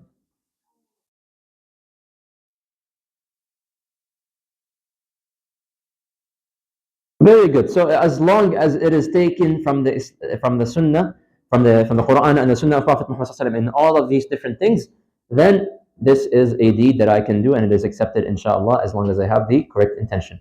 Okay. So moving on to the fiqh, inshallah, I have to kind of pick up the pace a little bit because the time is a little bit tight. So we have just actually finished Kitab al-Tahara. Or sorry, yeah. So we finished everything to do with Tahara, on a high level. Of course, keep in mind this unit or this course that you're taking right now is supposed to be an introductory course, okay? So that does not by any means make you someone who is, mashallah, qualified in fiqh or anything. This is meant for someone who doesn't know any fiqh at all, and now you just want to know your deen and know how to practice your deen correctly. You may have taken other courses before, and I've mentioned this many times before. You may have taken other courses and learned how to do certain things different ways. That's completely fine as long as they are, again, found in the Quran and the Sunnah. So now, after we learned how to do our tahara and how to perform tahara and all the details and removing najasa and getting rid of hadath and all of these things, now we get into, one of the most interesting, obviously, topics in fiqh, and that is kitab al-salah, the prayer.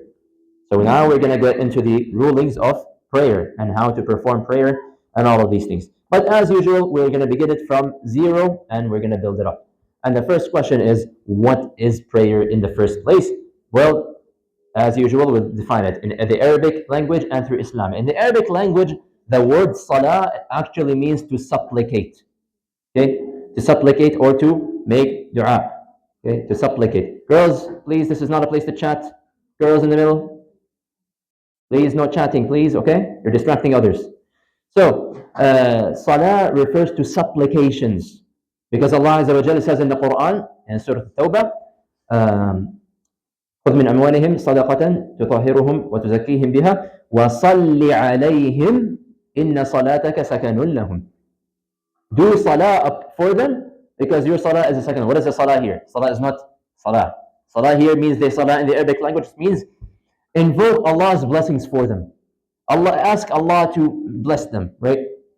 Because your blessings is a source of, your supplications is a source of reassurance for them. So this is what the word salah means in the Arabic language. Obviously, when it comes to Islam, when we explain to someone what is salah in Islam, it means to worship Allah. That's the first thing. You are doing an act of worship to Allah Azza wa Jal, and you are doing it through a specific procedure, right? You're starting with takbir, then you are saying certain words, and you're doing certain movements and actions, and then you conclude with the salam. Assalamu alaikum, right? So this is the definition of salah. And of course, salah, we mentioned before, and it's common knowledge, of course, that it is one of the 5 pillars of Islam. We talked about this in the hadith of Buniyya al-Islamu ala khams. Islam is founded upon 5 pillars. The second pillar of Islam is called iqamatul salah, iqam as-salah. Okay, and this is something found all over the Quran. وَيُقِيمُونَ الصَّلَاةَ وَيُؤْتُونَ الزَّكَاةَ وَأَقَامُوا الصَّلَاةَ وَآتَوُا الزَّكَاةَ. Right? So the translation to this is to establish prayer. And this is where I want you to pay attention because people think offering salah is the pillar of Islam. Offering salah is not the pillar of Islam. Establishing salah is the pillar of Islam. There's a big difference between ita is salah and iqamat is salah. Doing the prayer is not sufficient. Establishing prayer is what is required. What is the difference? Establishing prayer means I am praying my prayer while meeting all the conditions of prayer. Meaning I have tahara and I'm facing the qibla and I'm doing all of these conditions. And I am doing it with the right way, meaning I'm meeting all of the obligations of my prayer. I'm doing all the obligatory acts of my prayer. I'm doing my takbir, I'm reciting my fatiha, I'm doing my ruku', I'm doing my sujood as is prescribed in the prayer. And I am doing it with focus and khushu'. This all together is what establishing prayer is. Offering prayer does not mean establishing prayer. I can pay someone and a random person walking in the street who's not even a Muslim. I can be like, hey bro, here's $1,000, come and offer prayer. I'm like, yo, give me $1,000, I'm gonna go do prayer. And he'll do it. But it's lacking. He offered the prayer, but he did not establish the prayer because certain things were missing in the prayer. Similarly, if I am praying my prayer and I'm saying Alhamdulillah Rabbil Alameen, I wonder what my mom cooked for dinner tonight. Oh, that biryani is gonna be fire when I get home. You know, Ar-Rahman Ar-Rahim. Oh, I'm gonna go home and we're gonna play some Fortnite squads. We're gonna have a lot of fun. It's gonna be amazing. It's gonna be a good time. Maliki Yawmiddin. I'm gonna destroy this kid in basketball next time I see him. Right? It's like, what kind of salah is this? Where is your attention? Where is your khushu'? You're offering the salah, but you're not establishing the salah. Okay, so establishing the salah is what we are interested in, and that's what, inshallah, what we're going to dive into. Before, however, we go into the rulings of salah and how to perform salah, we need to understand, why is salah prescribed to us in the first place? Why would Allah Azza wa Jal bother telling us, pray 5 times a day? Isn't one time enough? Like the Christians do it once a week. Isn't that nice and chill? Would save me a lot of headache. Would be khalas, yani, easy to do. Why doing it like too much 5 times a day? Why 5 times a day? Well, we need to understand the wisdoms behind salah. First of all, we need to understand that salah is one of the highest, if not the most highest levels of servitude towards Allah Azza wa Jal. Because what are you doing in the salah? You're leaving everything behind and you are completely focusing on Allah Azza wa Jal. And in the salah combines many different kinds of worship. It combines reciting the Quran.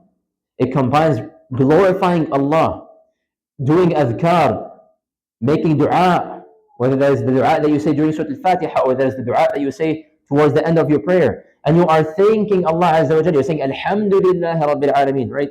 إِيَّاكَ نَعْبُدُ وَإِيَّاكَ إِهْدِنَا الصِّرَاطَ الْمُسْتَقِيمَ. You're making dua to Allah. You're asking Him to guide you. You're reciting Quran. You are humbling yourself in front of Allah Azza wa Jalla. Normally, humans don't bow to other people. A human being does not bow in front of another person. Definitely, a human being does not put their heads face down on the floor in front of another human being. Yet you are doing that to Allah Azza wa Jal as a sign that you are submitting yourself to Allah Azza wa Jal. That, oh Allah, whatever you command me to do, I'm going to do it. You command me to put my face on the floor in sajda, I shall do it. To put my hands out and my feet out, I will do it. And this is why salah is one of the highest and the most closest and the dearest deeds to Allah Azza wa Jal. And also it is a regular reminder. You see, a lot of us, we view and we almost like salah is an inconvenience to us. That, I'm at school right now. You expect me to interrupt my class so I can go and pray? Yes, absolutely, I expect you to do that. I expect you to interrupt whatever you are doing. I expect you to interrupt your homework, your video games, your basketball, your school. I expect you to interrupt everything, leave everything behind and go you pray salah. That's one of the reasons of salah actually, is exactly so it can interrupt you. Because you see, we are human beings. And as human beings, we forget. And we tend to get distracted and absorbed with this dunya. And there is nothing wrong with that. We all have duties and responsibilities to do. We have to go to school. Our parents have to go to work. We have to go and buy groceries. We have to go and do different things in order to live our lives. But never forget why you are alive and breathing at the moment. You are created only for the sake of Allah Azza wa Jal, and only for the sake of worshipping Allah Azza wa Jal. And that is one of the reasons, as I mentioned, Salah was revealed in Al-Isra and Al-Mi'raj. We mentioned this in the Seerah. This is why Allah Azza wa Jal prescribed it as 50 before reducing it to 5. So He can tell you, وَمَا خَلَقْتُ الْجِنَّ وَالْإِنسَ إِلَّا لِيَعْبُدُونِ. You have been created only to worship. And therefore, when you are forced to leave your dunya and leave the distractions and focus on Allah Azza wa Jal through your prayer, now you are reminded once again through your prayer, why is it that you are alive at the moment? So yes, it's an interruption. Yes, sometimes it might be inconvenient for us, but it's very important to us to always remember that I am currently alive, and this is why we need it 5 times a day. You need to constantly be reminded, why have you been created in the first place? And last but not least as well, it is a source of gaining inner peace as well. Prophet Muhammad ﷺ, the hadith is there. Aisha radiallahu anha would tell us that whenever Prophet Muhammad ﷺ was stressed about anything, he would rush towards prayer. He would not just walk towards prayer. He would not just perform prayer. He would run towards prayer, because prayer to him was a source of comfort and consolation. He understands that as I'm praying right now, nobody else matters. The person who's stressing me out, the thing that's worrying me, the thing that's making me upset and anxious and stressed, that doesn't matter right now. Right now, it's just me and Allah Azza wa Jal. I am talking to Allah Azza wa Jal. Allah is looking at me. Allah is listening to me. Allah is responding to me. And Allah will listen to me. And this is the point where I'm closest to Allah Azza wa Jal. And this is the moment where you pour your heart out to Allah Azza wa Jal. And this is honestly something, instead of seeing prayer as a chore and as something as an inconvenient, use prayer as a means for you. There's always something that's bothering us. Some certain struggles that we struggle with. Sometimes it's a sin that we're struggling with. Sometimes it's other people that we're struggling with. Sometimes, I don't know, it's just life that we're struggling with. Use your prayer as an opportunity in your sajda. Tell Allah what's bothering you. Tell Allah, why am I so stressed out? Why am I sad? What's stressing me out? Tell him about the sin that you're struggling with. Ask Allah to help you. Pour your heart out to Allah Azza wa Jal. That's how you will find your inner peace. So these are all different wisdoms behind the salah.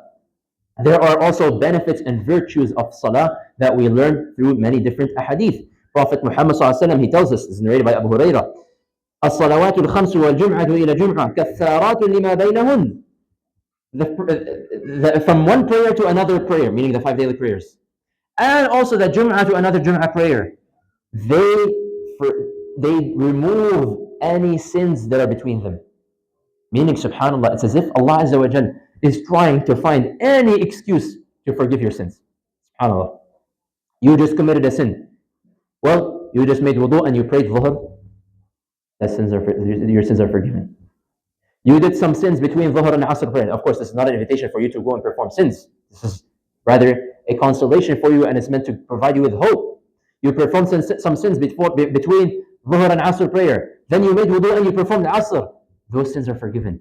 You did some more sins after asr. You made wudu and you performed wudu and performed maghrib prayer. Those sins are not forgiven. Do you see how amazing salah is? And this is also found in the next hadith. He says, Prophet Muhammad ﷺ, he says, أَرَأَيْتُمْ لَوْ أَنَّ نَهْرًا بِبَابِ أَحَدِكُمْ يَغْتَسِلُ مِنْهُ كُلَّ يَوْمٍ خَمْسَ مَرَّاتٍ. Imagine that all of you here, you have a river for yourself. And you can just open the door and jump into this river every day 5 times, and you can shower and clean yourself up 5 times a day. And he says, هل يبقى من درنه شيء? That do you think any dirt would be left on him? If someone takes a shower 5 times a day, do you think any single trace of bacteria will be left on him? No. So that's the Sahaba, that's what they said. There's no way there's going to be any dirt left on him. So he says that's exactly what the 5 prayers are. They are like a 5 daily showers that you are taking, but you're showering from your sins. Every time you're praying, your sins are being deleted. And also, this is something we need to keep in the back of our minds, especially for those of us who take our prayers very lightly and we tend to miss our prayers. إِنَّ أَوَّلَ مَا يُحَاسَبُ بِهِ الْعَبْدُ يَوْمَ الْقِيَامَةِ مِنْ عَمَلِهِ الصَّلَاةِ فَإِنْ صَلَحَتْ فَقَدْ أَفْلَحَ وَأَنْجَحَ وَإِنْ فَسَدَتْ فَقَدْ خَابَ وَخَسِرَ. The first deed that Allah Azza wa Jalla will question you on the Day of Judgment for, you might come with billions of dollars of sadaqah. You might come with, hundreds of days of fasting. You might go for Hajj every single year. The first thing that Allah will ask you about is your salah, your 5 daily prayers. If you are able to answer the questions of the 5 daily prayers and bypass that question, then you are safe. And the rest of the questions will be easy. If you can pass the questions of the 5 daily prayers. If you cannot answer the questions of the 5 daily prayers, then there is no more questions. That's it. Exam is over. Questioning is over. You've lost. That's how important the prayer is. Therefore, for those of us who are taking our prayers very lightly and who are not praying our 5 daily prayers on time, you have to be very careful. And you need to be ready to deal with Allah Azza wa Jalla when He questions you on the Day of Judgment. And in another hadith, Prophet Muhammad, he also says, خمس صلوات كتبهن الله على العباد. There are 5 daily prayers that Allah Azza wa Jalla prescribed upon everybody. من أتى بهن لم يضيع منهن شيئا استخفافا بحقهن كان له عهد عند الله أن يدخله الجنة. That anyone who performs the 5 daily prayers without missing any of them, okay, without a valid excuse. So if he misses one of them, he should have an excuse. And we can talk about the excuses of missing prayer. If he makes all of his prayers on time, he has a promise from Allah Azza wa Jal that he shall enter Jannah. However, the person who used to leave his prayers out of laziness and heedlessness, he does not have any promise from Allah to enter Jannah. If Allah wants to allow him to enter Jannah, Allah will enter him to Jannah. If Allah wants to punish him, then Allah shall punish him. So that's how important our 5 daily prayers are. So let us not be lazy and make excuses. Let us prioritize and make the prayer at the top of our list. It only takes you 15-20 minutes out of your whole day to pray for the 5 daily prayers. Very easy and very simple to do. Don't make up excuses to miss your prayers. Okay, now just so that we can move on. The ruling on the 5 daily prayers. So what is the ruling on the 5 daily prayers? Obviously, we all know that they are obligatory.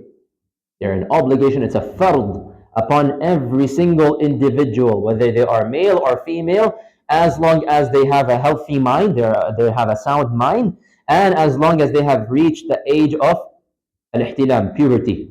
Okay? And we mentioned, so for the boys, it's the first time you release the natural release of seminal fluid, and for the girls, the first period that you have. This is the age of puberty. Once that those conditions are met, salah is the 5 daily prayers are obligated upon you. And this is the proof, of course, found in so many different hadith and also in verses in the Quran. Allah Azza wa Jalla says, إِنَّ الصَّلَاةَ كَانَتْ عَلَى الْمُؤْمِنِينَ كِتَابًا مَوْقُوتًا. Performing prayers is a duty on the believers at its appointed time. This is in the Quran. And Prophet Muhammad he says in the hadith, which we actually discussed once in the past, when he sent Mu'adh ibn Jabal radiallahu anhu to Yemen, he told him, فَأَعْلِمْهُمْ أَنَّ اللَّهَ افْتَرَضَ عَلَيْهِمْ خَمْسَ صَلَوَاتٍ فِي كُلِّ يَوْمٍ وَلَيْلَةٍ. When you go to these people, from the people of Ahlul Kitab in Yemen, O Mu'adh, go and tell them Allah Azza wa Jalla has prescribed 5 daily prayers every morning and night upon them. Okay? And of course, by definition, a child is not obligated to pray. So anyone who has not reached the age of puberty is not obligated to pray. However, don't celebrate yet. And also someone who is not of a sane mind. So subhanAllah, perhaps we know some family members, or we know some friends or people around us in the community, we find them, they have some kind of disability, and subhanAllah, alhamdulillah, who has granted us the health in our minds. But some people, they do not have a sane kind of health, because sometimes it's a severe mental illness or some case of autism or whatnot, right? They don't have a completely sane mindset. And so these people are also forgiven, because Prophet Muhammad says, رُفِعَ الْقَلَمُ عَنْ ثَلَاثٍ. The pen has been lifted, meaning Allah does not take them into account. 3 different people. And we're only going to mention 2 of them, because the third one is going to give me, I'll mention the third one in a future lecture, inshallah, so that people don't get confused. But he also mentions the child until he reaches the age of puberty, and the one who is insane until he gains mental stability. And as for the child, the reason why I said don't celebrate yet, if you're a child, if you have not reached the age of puberty, don't celebrate, because Prophet Muhammad told all the parents of the world, مُرُوا أَوْلَادَكُمْ بِالصَّلَاةِ وَهُمْ أَبْنَاءُ سَبْعٍ. Command your children to pray when they are 7 years old. And many of the scholars, they agree and they say the command here is to obligate, meaning the parents don't have an option. It's not an optional thing. Some scholars, they say it's an optional thing. Majority of scholars, they say it has to be done. The parents have to command their children when they are 7 years old to go and pray. And this is the words of Prophet, not my words. So don't call 911. وَاضْرِبُوهُمْ وَهُمْ أَبْنَاءُ عَشْرٍ. And he's telling the parents, hit them when they are 10 years old if they still refuse to pray. So if you are 10 years old and you've not reached the age of puberty and you're not praying, be careful, watch out. Okay. However, let's just quickly clarify this, just so that nobody actually goes and, oh my God, Islam is beating up kids and 911 and child services, astaghfirullah, right? No. Okay. So first of all, the beating here is there's certain etiquettes for the beating here. First of all, no slapping on the face. The face is not allowed to be hit, and under any circumstance. Some of you are smiling. Don't tell me why you're smiling. You're not allowed to hit the child in the face. Also, you're not allowed to hit the child in front of other people.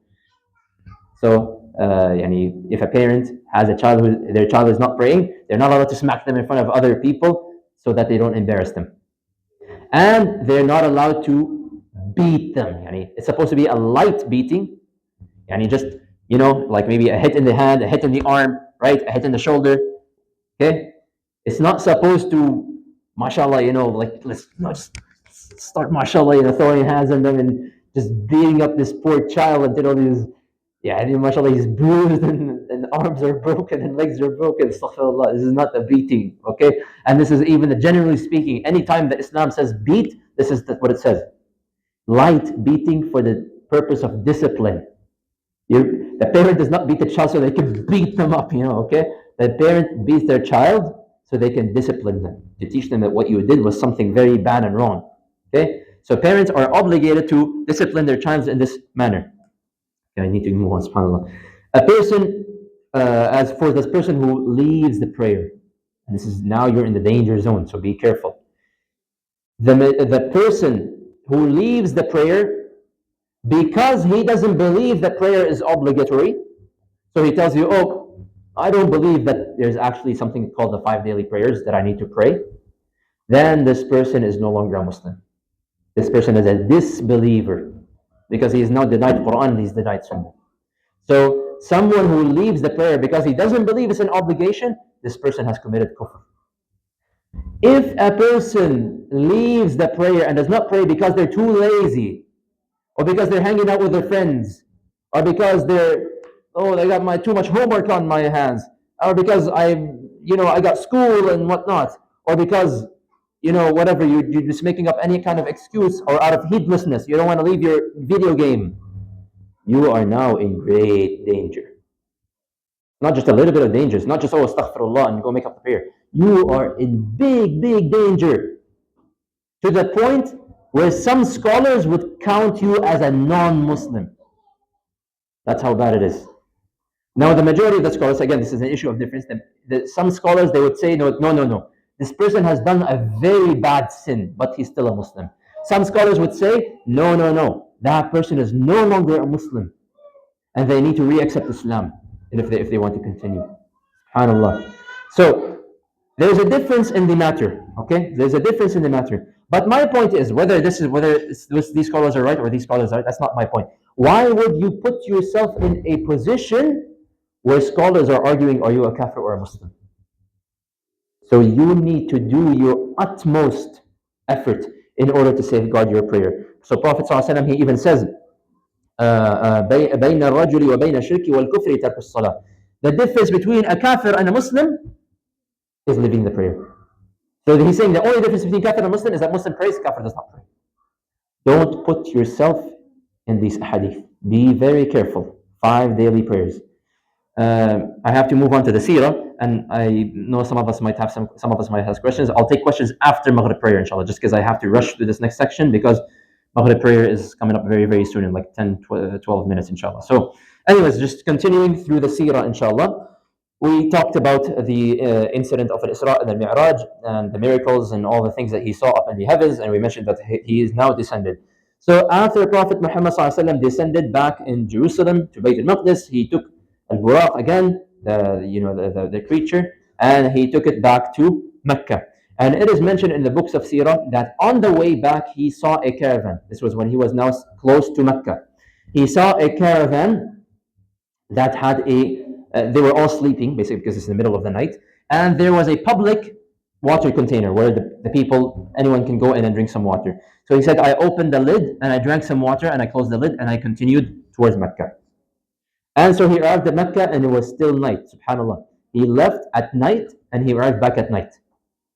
So even though he went up to the 7th heaven and he saw all of these different things, that it's Allahu A'lam, this is now the knowledge of the unseen. Perhaps the flow of time in the heavens is different than the flow of time on earth. Allahu A'lam, so perhaps the whole miracle from start to end is like a 10-minute thing, even though he experienced several hours. Allahu A'lam. So either way, he went back to sleep. Now the next day, Prophet Muhammad ﷺ woke up and he was very stressed out and worried. Why was he worried? Well, because how on earth am I going to tell the people what I saw? How am I going to tell the people that I went to Jerusalem? How am I going to tell the people that I went up to the heavens and I saw all of these things, and they're going to think I'm crazy. So how do I tell them? So he was sitting down very anxious, and it was written all over his face that he was sad and anxious. And Allah had willed that on that moment in that moment of time, Abu Jahl walks by. The last person you want to see him in the state. Abu Jahl walks by. He sees Prophet Muhammad ﷺ looking very stressed out. So he's mocking him and he says, "Oh, is something the matter?" He's not. He doesn't actually care, but he's just looking for an opportunity to make fun of him. Prophet Muhammad ﷺ can't lie. He says, "Yes, there's something bothering me." So Abu Jahl says, "Oh, what is it?" So Prophet Muhammad ﷺ says, "You see, last night I went to Jerusalem and then I came back to Mecca." Abu Jahl is like, "What?" He says, "Yeah." "And you're now back in Mecca?" "Yes." "And you did that in one night?" "Yes." So Abu Jahl is like, now he doesn't really know how to react. Like, should I make fun of him? Should I like he doesn't know what to make out of the situation. So he says to him, "If I go and call the people and just gather everybody, and I ask you the same questions, will you answer the same answers in front of these people?" Prophet ﷺ says, "Yes." So Abu Jahl says, "Okay." And he goes and makes an announcement in front of all of Quraysh. "Everybody, we have an important announcement to make. Everybody gather around." Everybody gathers around Abu Jahl and Prophet Muhammad ﷺ. So Abu Jahl turns to Prophet ﷺ and he tells him, "Yalla, tell them what you just told me." So he tells the people, "Last night I went to Jerusalem." And so the people had the same reaction. "You went to Jerusalem?" "Yes." "And you came back to Mecca in the same night?" "Yes." "And you're amongst us right now? You slept and everything?" "Yes."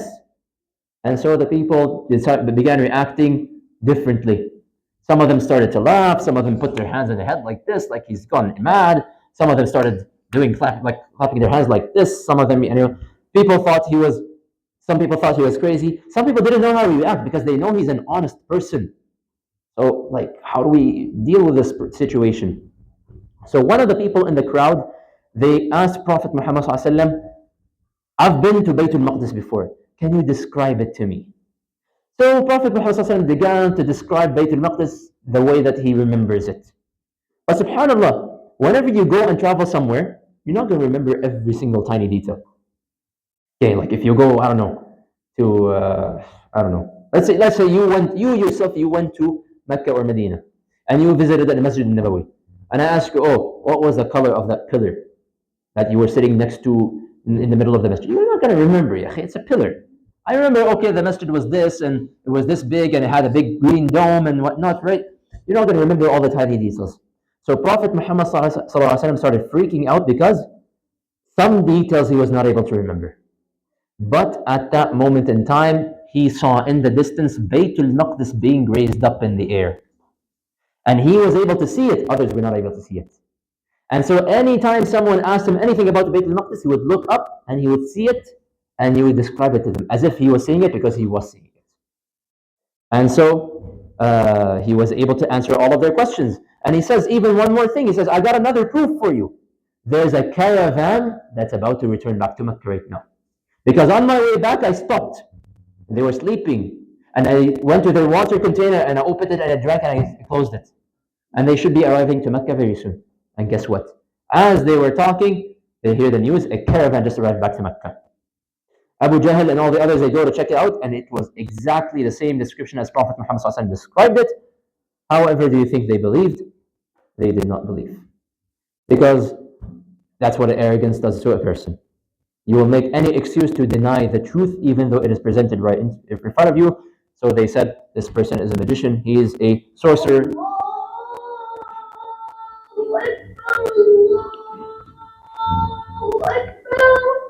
No.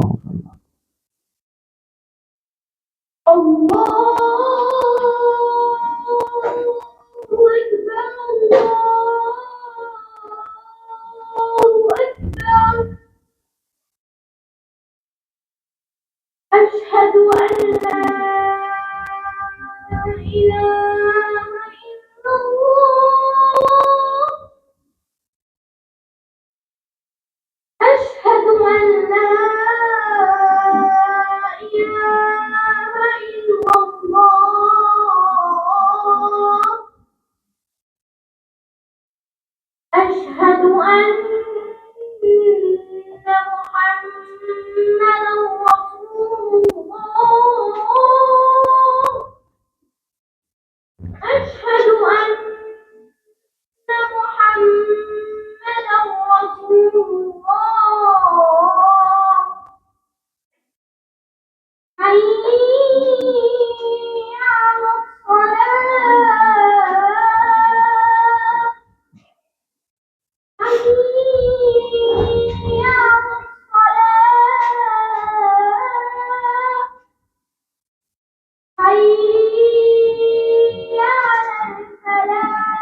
we really need to wrap up. So just one more incident, inshallah, and that is that before Prophet Muhammad ﷺ could go to Abu Bakr as-Siddiq and tell him about everything that happened, some people went to Abu Bakr as-Siddiq and said, oh, look at what your companion is saying. He's claiming that he went to Jerusalem in one night and then he came back in the same night. So Abu Bakr as-Siddiq, as long as he said it, then he must be speaking the truth. The people said, are you crazy? Like, he's saying he went back and forth in one night. How is that possible? He said, well, I believe him in something much bigger than this. I believe him in the matter of revelation and Quran and Jibreel coming down. You think I'm not going to believe him when he says he went to Jerusalem and back in one night? And so some scholars, they said that this is one of the reasons why Abu Bakr is given the title of As-Siddiq. Unfortunately, as usual, I don't have the time to go through the rest of the questions. So I'm going to skip to the very end. So the homework questions, inshallah, will be shared with you in the group chat. If you don't have access to the group chat, you can ask us and we will